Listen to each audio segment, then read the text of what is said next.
You're watching ChillyBoy Productions. I'm Larry ChillyBoy Chillson, and this is my worst films of 2022.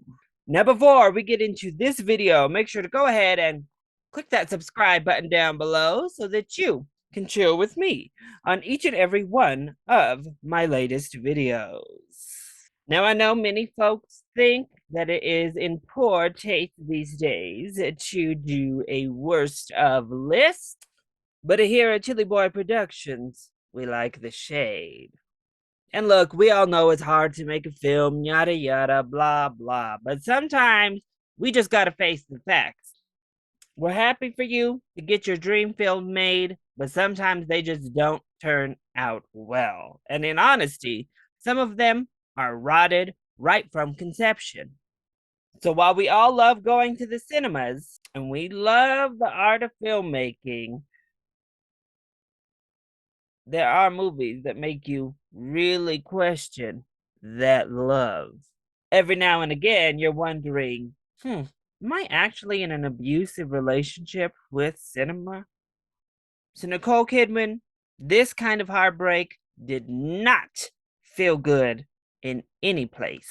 AMC, on your laptop, wherever you watched. The heartbreak of watching these films, well, just hurt. Now, of course, this is just my list, my opinions, the 10 films I thought were the worst of the year, plus a few dishonorable mentions. I've seen over 130 films this year. However, I still haven't seen them all, including some films I know were touted as the worst of the year. Bubble, I'm looking at you. Yeah, I steered clear of some of the mess at least. So if you like any of these films, I'm happy somebody did, because over here, so if you liked any of these films, well, I'm happy somebody did, because I surely had a different experience. And if you think other films are even worse than the 10 I have here, I look forward to seeing your list in the comment section down below. So without further ado, let's jump into the countdown.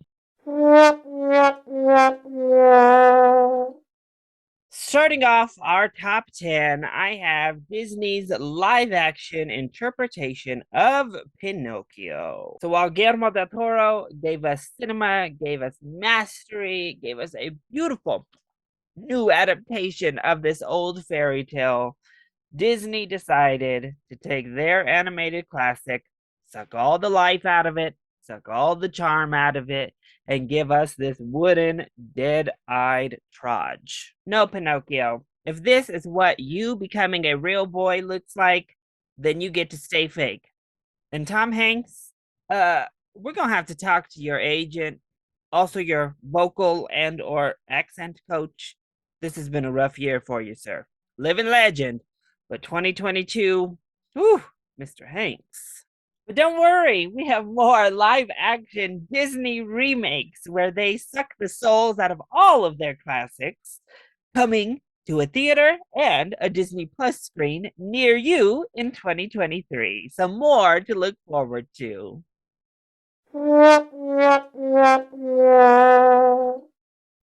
Slicing and dicing into that number 9 position, we have the newest Texas Chainsaw Massacre.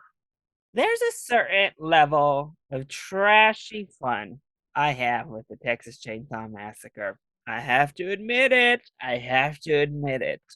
But let's be real. This is terrible. The acting was horrible.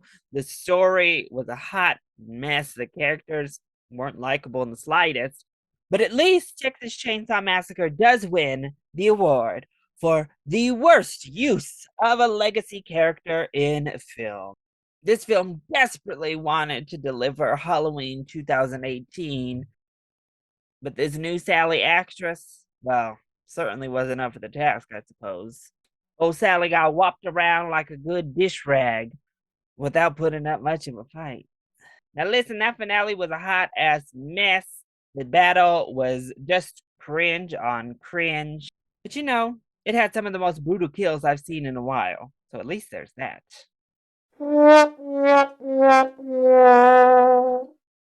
Easily the worst comic book film of 2022 at number 8 is Morbius. Morbius looks like it was ripped straight out of the early 2000s with a muddled visual style, insane visual choices to go with those ugly visual effects, a completely listless, dull lead performance from Jared Leto, and a story that damn near put me to sleep. No need to bite my neck because all blood pressure had already gone from my head trying to sit there and stay awake to watch this mess. Thank goodness for Matt Smith and his ridiculous shirtless dancing skills, because that was the saving grace when it came to this movie. As hard as you try, Sony, you can put in as many little post credits as you want.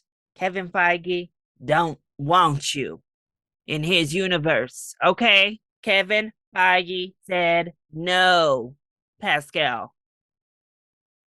There's a reason he doesn't answer your calls when you're asking to bring in Morbius and bring in Venom and all these little side projects you're talking about. Give it up. It's done. A wrap.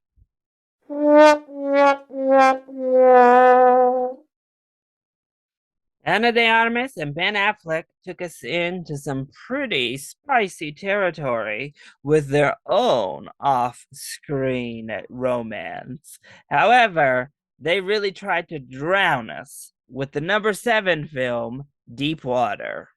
Deep Water. It was a film.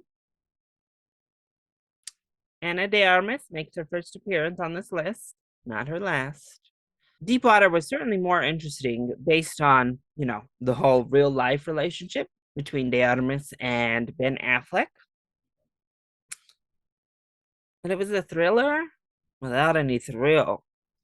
Pretty flat out boring, if we're being quite honest. I did a reaction here and, well, there was some fun to be had, I suppose, but overall, what was the point of Deepwater? Did we even remember it came out this year?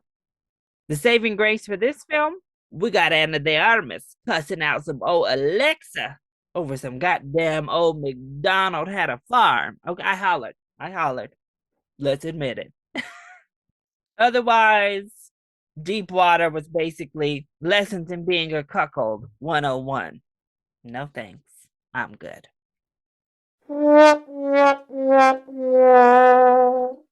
Unfortunately, this film didn't persuade me to keep it off the worst list. At number 6, I have Persuasion. Imagine making a Jane Austen novel and just sucking all of the romance out, sucking all of the charm out, giving us okay costumes and okay set designs.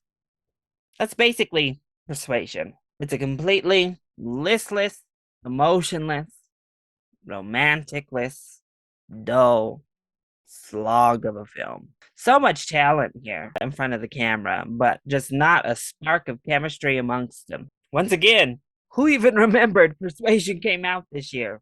And Netflix, you know you're dirty. You were advertising Henry Golden up to the high heavens, knowing dang well he had like 5 minutes of screen time.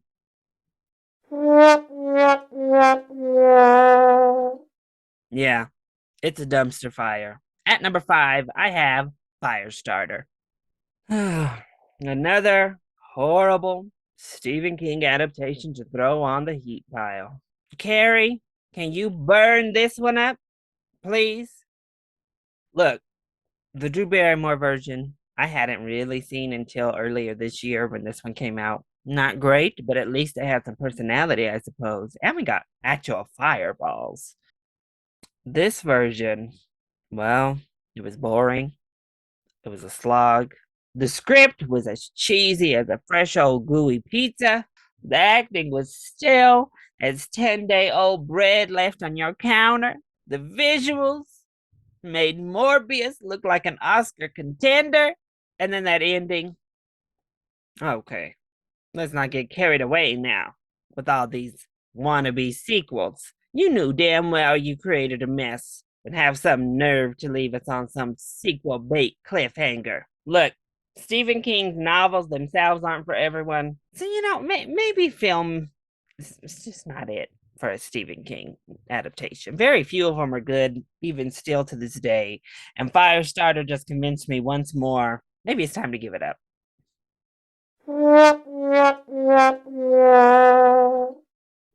The 355 finds itself coming in at number 4 on my worst of 2022 list. Oh, Jessica Chastain. I know you want to be an action star so badly, but why do you always just grab the worst script you can get your hands on when it comes to these action movies? Can we get Jessica Chastain a dang good action film, please? The 355 had a stat cast, and I'm telling you now, they all looked good. Good. But wow, what a horribly shot, horribly paced wreck of a spy thriller action. Our cast, they kind of do what they can, but also all kind of seem half asleep for the most part, except maybe Penelope Cruz. And who can blame them? Because after reading this script, I'd have been out for a couple of days myself. The action is just shaky cam mess. We had Miss Fan Bingbing completely wasted, hardly in the film. The story was highly predictable. It was bad, really bad. Actually, the worst action film of 2022. Literally, I don't think anything worked in this film, really.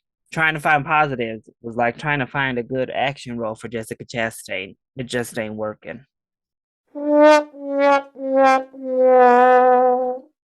Well, I guess the tiger rose. All the way up to number 3, we have Tiger Rising.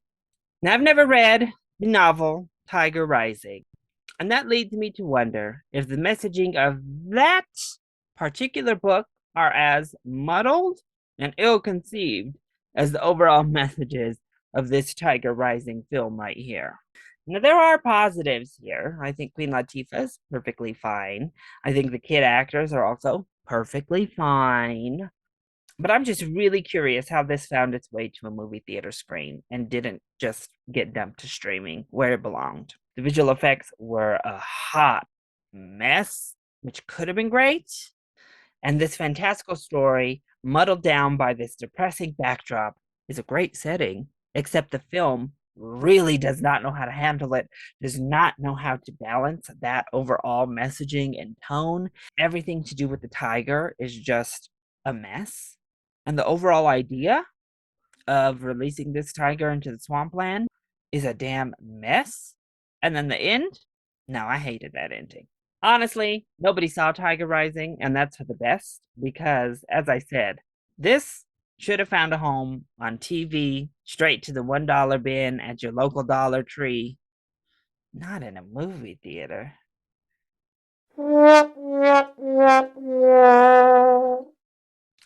Speaking of films that had no business being shown in a movie theater, The King's Daughter.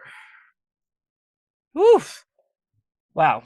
Okay, I know this was stuck in development hell for years, filmed and just sitting there.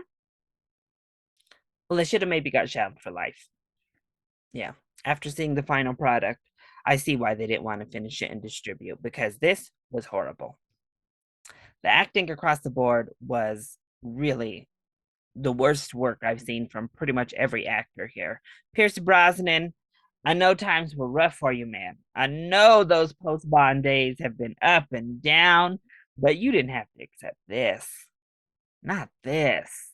But then again, this is on par with quite a lot of Pierce Brosnan's filmography. So I guess this led to a marriage happening for Kaya, our main actress, but she's not all that good in this film. The special effects are absolutely wretched here, and the story itself is terrible. Not only is it a base fairy tale story that we've seen accomplished about 100 million times at this point, the structure and execution is just not good. The dialogue is absolutely terrible, and the emotional beats they want to have us believe never resonate. The ending is actually damn near laughable. Once again, if it took you this long to get this film out to the masses, why not negotiate a deal with one of the streaming services, any of the streaming services? Heck, this might be too good for Netflix and the mess they just dole out on their own. You might have to go to one of them services that are free with ads because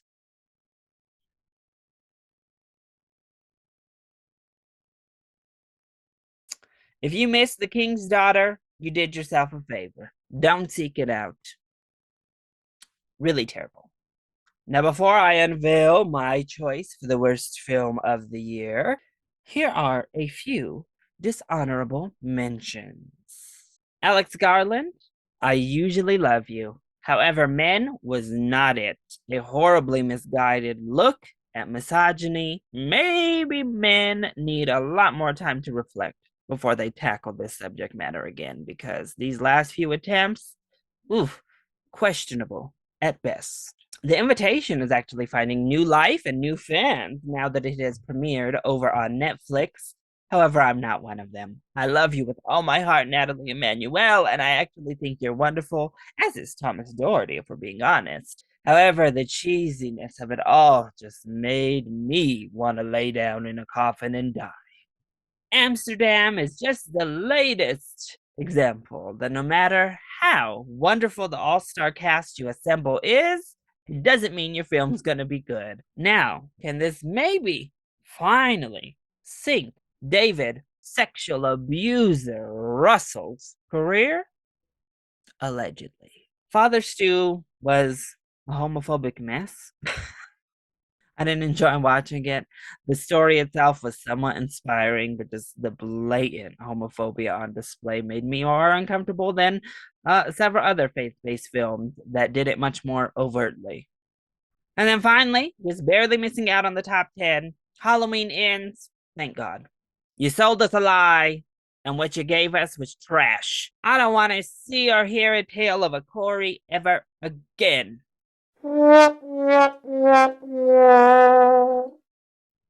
Sometimes a film is so rotted from its inception that it is doomed right from the idea phase. That would be Blonde. Andrew Dominic, care to explain why you wanted to make a film about Marilyn Monroe when it's quite apparent that you hate the woman, clearly have no respect for her, and literally had nothing new to offer when it comes to the extremely long, quite repetitive lore of the icon that is Miss Monroe. Please tell me why you thought it was appropriate to base a film on a book that is not only just fictionalized biography. It's like slanderous BS. Let's call it what it is. That book is terrible. Y'all were crying and screaming, and oh, you were so scandalized by the Woman King taking some liberties with historical fiction. Meanwhile, where's that same energy for Braveheart or Gladiator or any of the white male epics, huh? But creating historical fiction, that's something we do in films. That's fun. That can give us new perspectives on historic events. And they still mostly lean into true times and true things that happen. Creating a